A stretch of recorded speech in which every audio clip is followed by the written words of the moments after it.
और हमारे देश में मैकॉले के द्वारा जो विषय तय किए गए उनमें से एक इतिहास विषय, जिसमें मैकॉले ने यह कहा कि भारतवासियों को सच्चा इतिहास उनका नहीं बताना है क्योंकि इनको गुलाम बना के रखना है, इसलिए इतिहास को विकृत करके भारत में पढ़ाया जाना चाहिए। तो भारत के इतिहास को पूरी तरह से उन्होंने विकृत कर दिया। सबसे बड़ी विकृति जो हमारे इतिहास में अंग्रेजों ने डाली, जो आज तक जहर बनकर हमारे खून में घूम रही है, वो विकृति ये है कि हम भारतवासी आर्य कहीं बाहर से आए। सारी दुनिया में शोध हो चुका है कि आर्य नाम की कोई जाति भारत को छोड़कर दुनिया में कहीं नहीं थी, तो बाहर से कहां से आ गए हम। फिर हमको कहा गया कि हम सेंट्रल एशिया से आए, मध्य एशिया से आए। मध्य एशिया में जो जातियां इस समय निवास करती हैं, उन सभी जातियों के डीएनए लिए गए। डीएनए आप समझते हैं, जिसका टेस्ट करके कोई भी बात की पक्की सूचना ली जाती है। तो दक्षिण एशिया में, मध्य एशिया में, पूर्व एशिया में, तीनों स्थानों पर रहने वाली जातियों के नागरिकों के रक्त इकट्ठे करके उनका डीएनए टेस्ट किया गया और भारतवासियों का डीएनए टेस्ट किया गया। तो पता चला कि भारतवासियों का डीएनए दक्षिण एशिया, मध्य एशिया, पूर्व एशिया के किसी भी जाति समूह से नहीं मिलता है। तो ये कैसे कहा जा सकता है कि भारतवासी मध्य एशिया से आए, आर्य मध्य एशिया से आए। इसका उल्टा तो मिलता है कि भारतवासी मध्य एशिया में गए, भारत से निकलकर दक्षिण एशिया में गए, पूर्व एशिया में गए, मध्य एशिया में गए और दुनिया भर में सभी स्थानों पर गए और भारतीय संस्कृति, भारतीय सभ्यता और भारतीय धर्म का उन्होंने पूरी ताकत से प्रचार प्रसार किया।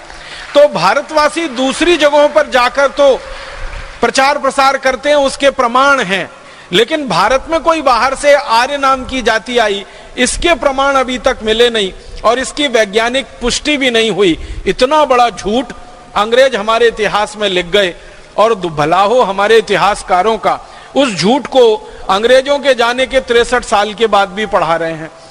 अभी थोड़े दिन पहले दुनिया के जेनेटिक विशेषज्ञ जो हैं, जो डीएनए, आरएनए आदि आदि की जांच करने वाले विशेषज्ञ हैं, इनकी एक बड़ी भारी परिषद हुई थी, कॉन्फ्रेंस हुई थी। और वो कॉन्फ्रेंस का जो रिसर्च का बिल्कुल अंतिम निर्णय है, वो ये कहता है कि आर्य भारत में कहीं बाहर से नहीं आए थे, आर्य सब भारतवासी ही थे, जरूरत और समय आने पर वो भारत से बाहर गए थे। अब आर्य हमारे यहाँ कहा जाता है श्रेष्ठ व्यक्ति को, जो भी श्रेष्ठ है वो आर्य है। कोई ऐसा जाति समूह हमारे यहाँ आर्य नहीं है। हमारे यहाँ तो जो भी जातियों में श्रेष्ठ व्यक्ति हैं वो सब आर्य माने जाते हैं। वो कोई भी जाति के हो सकते हैं, ब्राह्मण हो सकते हैं, क्षत्रिय हो सकते हैं, शूद्र हो सकते हैं, वैश्य हो सकते हैं। किसी भी वर्ण का कोई भी व्यक्ति अगर वो श्रेष्ठ आचरण करता है, हमारे यहाँ उसको आर्य कहा जाता है।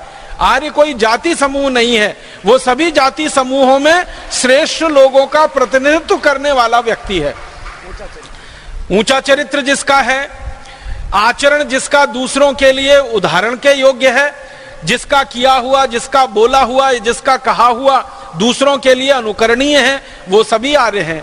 हमारे देश में परम श्रद्धेय और परम पूजनीय स्वामी दयानंद जैसे लोग, महात्मा गांधी जैसे लोग, भगत सिंह, चंद्रशेखर, ऊधम सिंह, अशफाक उल्लाह, तात्या टोपे, झांसी की रानी लक्ष्मीबाई, कित्तूर चन्नम्मा, ये जितने भी नाम आप लेंगे ये सभी आर्य हैं, ये सभी श्रेष्ठ हैं, क्योंकि इन्होंने अपने चरित्र से दूसरों के लिए उदाहरण प्रस्तुत किए हैं। इसलिए आर्य कोई हमारे यहाँ जाति नहीं है। राजा जो उच्च चरित्र का है उसको आर्य नरेश बोला गया, नागरिक जो हमारे यहाँ उच्च चरित्र के हैं उनको आर्य नागरिक बोला गया। भगवान श्री राम को हम आर्य कहे, आर्य नरेश कहा जाता था उनको। श्री कृष्ण को आर्य पुत्र कहा गया, अर्जुन को कई बार आर्य पुत्र का संबोधन दिया गया, युधिष्ठिर, नकुल, सहदेव को कई बार आर्य पुत्र का संबोधन दिया गया, या द्रौपदी को आर्य पुत्री का संबोधन कई जगह है हमारे शास्त्रों में।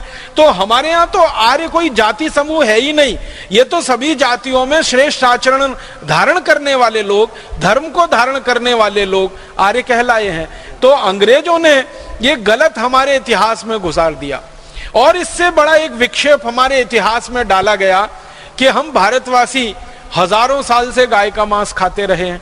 अब हजारों साल से कोई देश गाय का मांस खाता रहा हो, उस देश में गो हत्या को बंद कराने के लिए कोई अपना बलिदान कैसे दे सकता है? फिर एक मिनट के लिए आप ये सोचो कि अगर भारतीय समाज गाय का मांस खाने वाला समाज है, तो फिर भारतीय समाज में गोरक्षा का आंदोलन क्यों होना चाहिए? गाय बचाने के लिए आंदोलन क्यों होना चाहिए? गाय की रक्षा करने के लिए हमारे नागरिकों ने अपना जीवन दिया है, वो जीवन उन्हें क्यों देना चाहिए? हमारे इतिहास में तो एक बहुत बड़ा उदाहरण मिलता है अमर शहीद मंगल पांडे का, जिन्होंने गोरक्षा से आंदोलन की शुरुआत की और देश की आजादी का आंदोलन वो बन गया पूरे भारतवर्ष में, और उसने आग लगा दी पूरे देश को। आप जानते हैं अमर शहीद मंगल पांडे को फांसी हुई थी, तो सवाल तो गाय की रक्षा का था। जब मंगल पांडे अंग्रेजी सेना में नौकरी करने के लिए भर्ती हुए बैरकपुर की छावनी में, जो कोलकाता के नजदीक है, उनको किसी ने बता दिया कि आप जो कारतूस मुंह से खोलते हो इसमें गाय की चर्बी लगी होती है, और अगर आप कारतूस मुंह से खोलते हो उसमें गाय की चर्बी लगी होती है, तो आप तो गोरक्षा की बात करते हो, फिर ये कैसे होता है?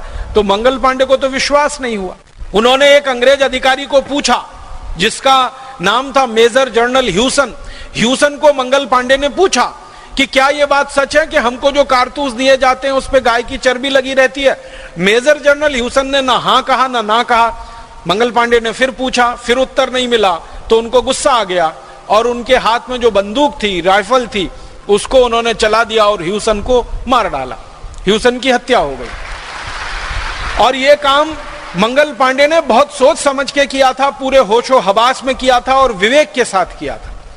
और यह घटना घटित हुई, आप जानते हैं, 29 अप्रैल 1857 को मंगल पांडे को गिरफ्तार करके फिर उनके ऊपर मुकदमा चला।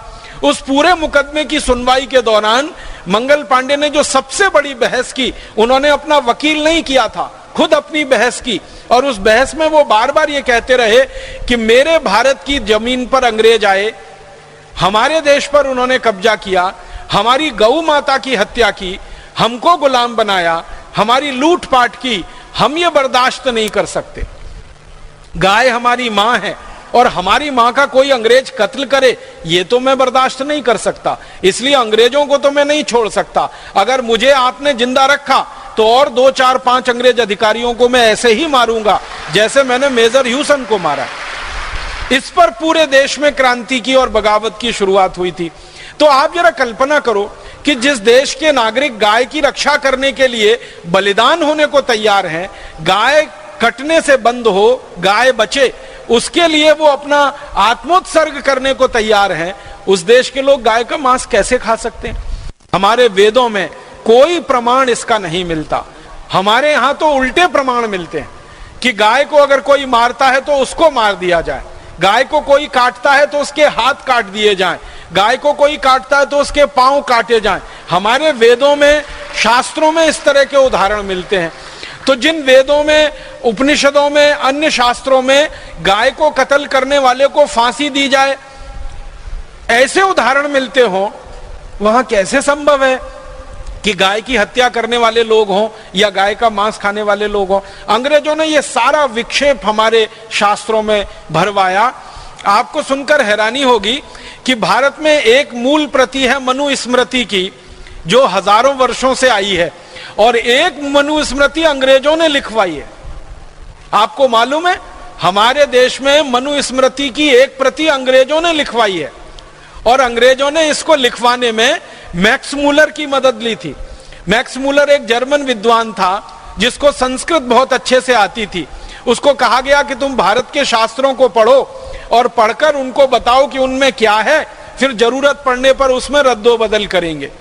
तो मैक्स मूलर ने मनुस्मृति का अनुवाद किया, जर्मन में किया, फिर अंग्रेजी में अनुवाद हुआ। फिर अंग्रेजों को समझ में आया कि मनुस्मृति तो न्याय व्यवस्था की सबसे बड़ी पुस्तक है और भारत की न्याय व्यवस्था का आधार है, तो उन्होंने मनुस्मृति में ऐसे विक्षेप डलवा दिए ताकि भारतवासियों को भरमाया जा सके और उनको गलत रास्ते पे चलाया जा सके। उनके मन में मनुस्मृति के प्रति वितृष्णा पैदा हो, उनके मन में मनुस्मृति के प्रति बहुत ज्यादा नीचाई की भावना पैदा हो, इस तरह के विक्षेप डाले गए मनुस्मृति में। इसी तरह के विक्षेप डाले गए हमारे अन्य बहुत सारे ग्रंथों में, और अंग्रेजों की इसकी बहुत बड़ी टीम थी और बड़े भारी लोग इस काम में लगे हुए थे। कोई साधारण अंग्रेजों ने यह काम नहीं किया है। मैं नाम ले लूं अगर तो एक अंग्रेज का नाम सबसे ज्यादा ले सकता हूं। विलियम हंटर नाम का एक अंग्रेज हुआ करता था, जिसने सबसे ज्यादा भारत के इतिहास में विकृति डाली, जिसने सबसे ज्यादा भारतीय शास्त्रों को विकृत किया, जिसने सबसे ज्यादा भारत के पुराने ऋषि महर्षियों के लिखे हुए आप्त वचनों को, वाक्यों को बिल्कुल उल्टा कर दिया। और ये कैसे कर पाया? वो विलियम हंटर की एक विशेषता थी, वो ये कि अंग्रेजी बहुत अच्छी जानता था, उसके साथ साथ उसको संस्कृत भी बहुत अच्छी आती थी। तो चूंकि संस्कृत अच्छी आती थी और अंग्रेजी भी अच्छी आती थी, तो भारतीय मूल ग्रंथ संस्कृत में है तो वो पढ़कर समझ लेता था। फिर अंग्रेजी में कहां कहां विकृति करके उसको फिर से बनाना है, आसानी से वो कर लेता था। विलियम हंटर की पूरी टीम थी, जिसको कहा गया अंग्रेजों के द्वारा William Hunter commission. William Hunter commission की रिपोर्ट के बारे में मैं बात करूं, घंटों घंटों उसी में निकल जाएगा। हजारों पन्नों में उन्होंने रिपोर्ट बना के ये बताया है कि हमने भारत के किस किस विषय में, किस किस शास्त्र में क्या क्या परिवर्तन कर दिए हैं। यह अंग्रेजी संसद को उन्होंने भेंट किया था और वहां पर उसको प्रस्तुति करके उस पर बहस हुई थी। तो अंग्रेजों ने अपने देश में ऐसे बहुत सारे विद्वानों को तैयार करके भारत के शास्त्रों में विक्षेपण कराया, बहुत कुछ ऐसी चीजें भर दी उनमें जो विश्वास करने लायक नहीं है और तर्क पर कहीं ठहरती नहीं है और सूचना के आधार पर पूरी तरह से गलत है। सांस्कृतिक रूप से भारत नीचा देश है, गुलामों का देश है, हमेशा विदेशियों के हमलों का शिकार रहा देश है। अंग्रेजों ने एक पूरी दुनिया में एक झूठ प्रचारित किया, वो ये कि हजारों साल से भारत में विदेशी आते रहे हैं और भारत पर कब्जा करते रहे हैं, तो हम भी विदेशी हैं, हमने भी आकर भारत पर कब्जा कर लिया है। जब हजारों साल से भारत विदेशियों का गुलाम हो सकता है तो हमारा भी गुलाम हो गया, इसमें कौन सी खास बात है। अंग्रेजों ने इतना बड़ा झूठ ये प्रचारित किया पूरी दुनिया में, हजारों साल से तो ये था ही नहीं। अंग्रेजों के आने से अगर ठीक ठीक पहले की जानकारी लें तो मात्र 1000 वर्ष पहले पहला विदेशी आया, मोहम्मद बिन कासिम, जिसने भारत पर हमला किया और कुछ लूट पाट के चला गया। दूसरा आया महमूद गजनवी, जिसने सोमनाथ का मंदिर लूटा और भारत से चला गया। फिर तैमूर लंग आया, नादिर शाह आया, अहमद शाह अब्दाली आया, लूट पाट करके चला गया।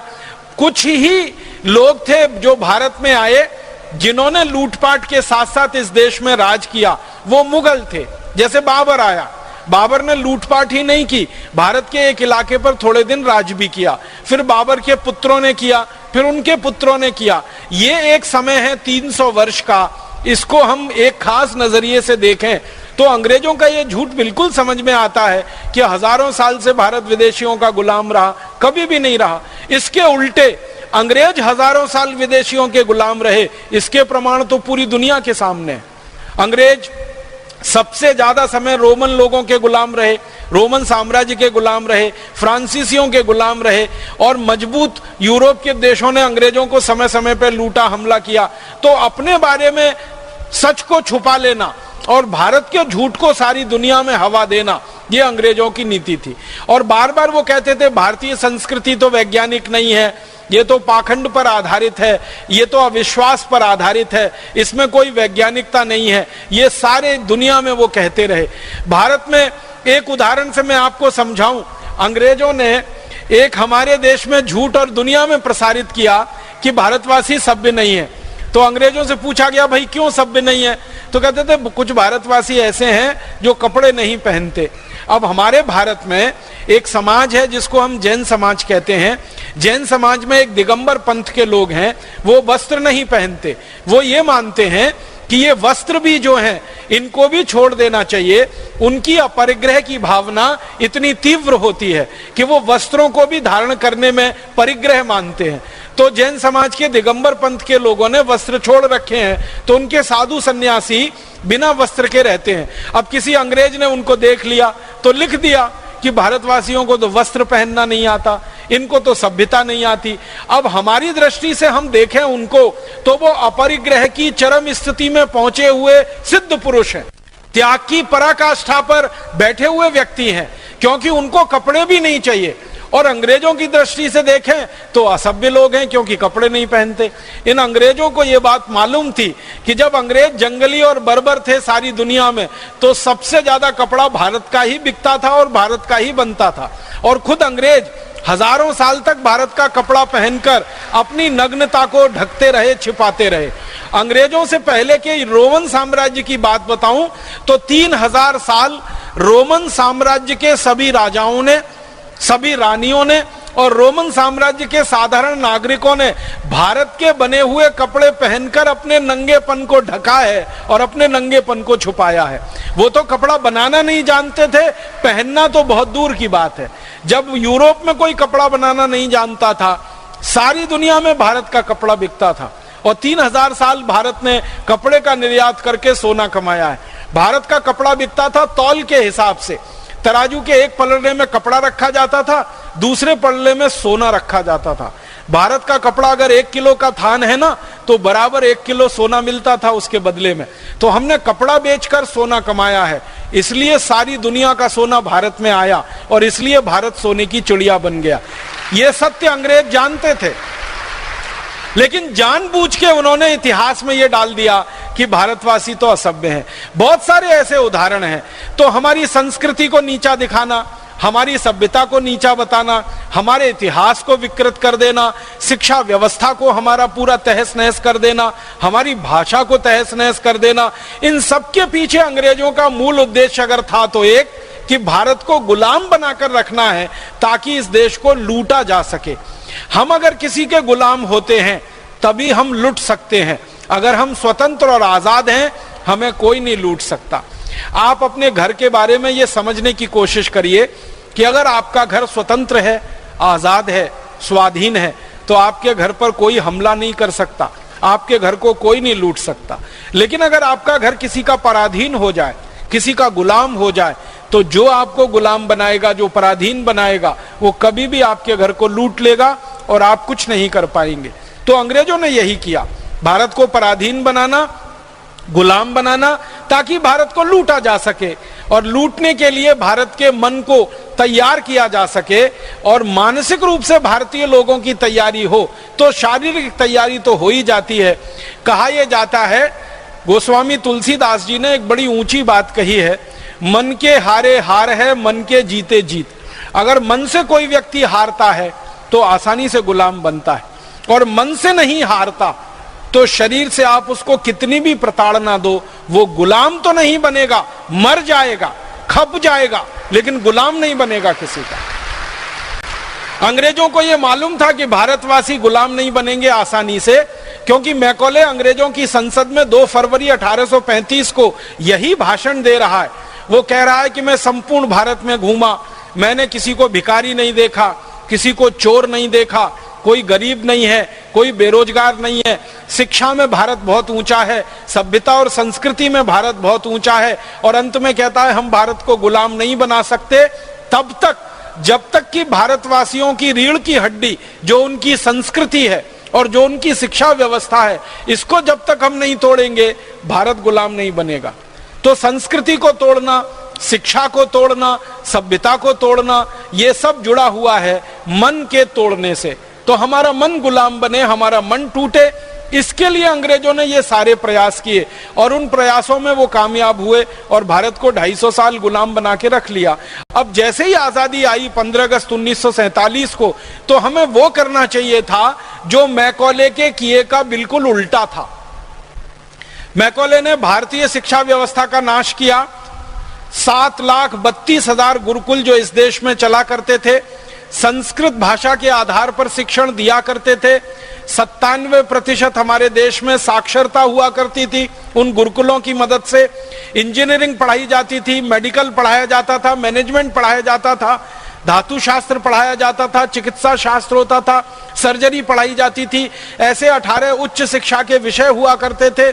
इन सब विषयों में पारंगत देश भारत को मैकॉले के एक कानून ने खत्म कर दिया जिसका नाम था इंडियन एजुकेशन एक्ट। उस कानून के आधार पर संस्कृत को उन्होंने प्रतिबंध लगा दिया और संस्कृत के आधार पर पढ़ाने वाले गुरुकुलों को प्रतिबंध लगा दिया, गुरुकुलों के आचार्यों को जिंदा जला दिया उनके घरों में, उनके घरों के साथ जला दिया, हाथ पैर उनके काटे, उंगलियां काटी, भयंकर अत्याचार करके गुरुकुल बंद किए गए।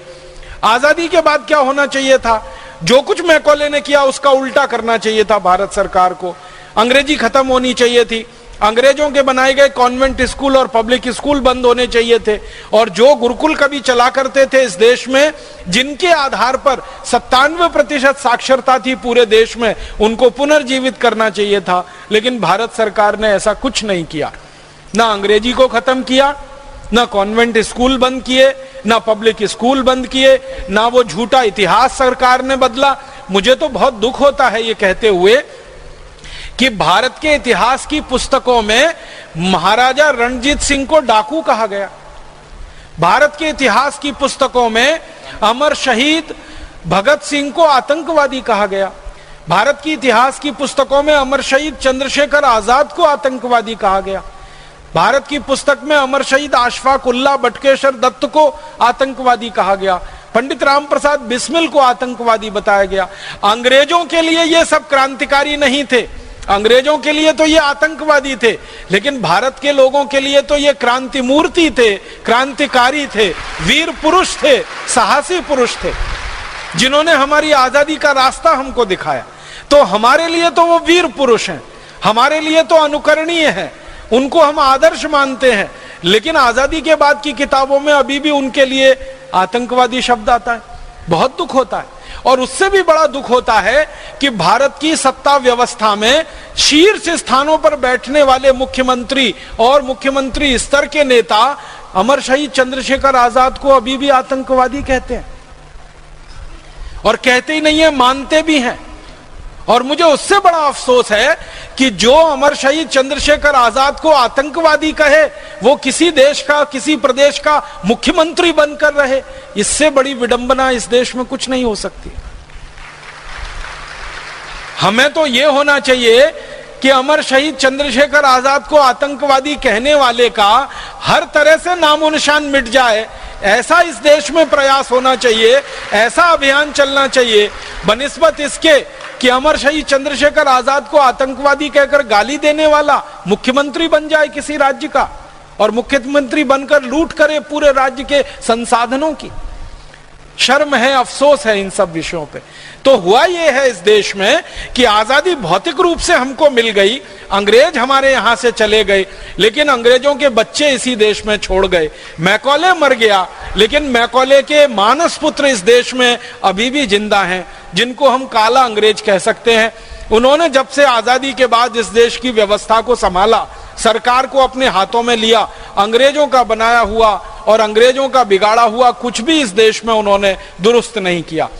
हमारे देश में भाषा अंग्रेजी है, भूषा अंग्रेजी है, भोजन अंग्रेजी है, भजन अंग्रेजी है, भेषज अंग्रेजी है, कानून अंग्रेजी है, कृषि व्यवस्था अंग्रेजी है, अर्थव्यवस्था अंग्रेजी है, चिकित्सा व्यवस्था अंग्रेजी है। हर स्तर पर अंग्रेजियत अंग्रेजियत अंग्रेजियत छाई हुई है।